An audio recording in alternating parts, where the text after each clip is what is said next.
So they took Jesus, and he went out bearing his own cross to the place called the place of a skull, which is called in Hebrew Golgotha.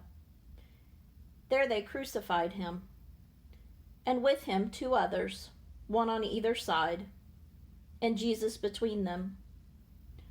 Pilate also wrote a title and put it on the cross. It read, Jesus of Nazareth, the King of the Jews. Many of the Judeans read this title, for the place where Jesus was crucified was near the city, and it was written in Hebrew, in Latin, and in Greek. The chief priest said then to Pilate, "Do not write the King of the Jews, but this man said, 'I am the King of the Jews.'" Pilate answered, "What I have written, I have written."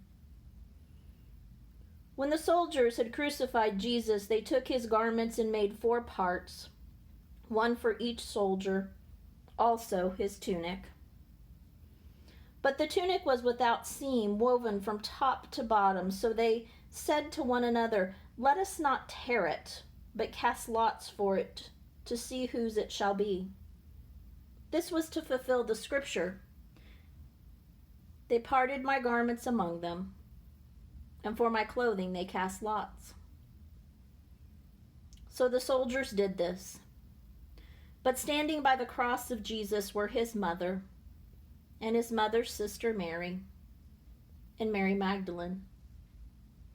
When Jesus saw his mother and the disciple whom he loved standing near, he said to his mother, "Woman, behold your son."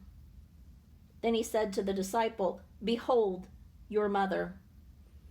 And from that hour the disciple took her to his own home. After this, Jesus, knowing that all was now finished, said to fulfill the scripture, "I thirst." A bowl of vinegar stood near. So they put a sponge full of the vinegar on hyssop, and they held it to his mouth. When Jesus had received the vinegar, he said, "It is finished."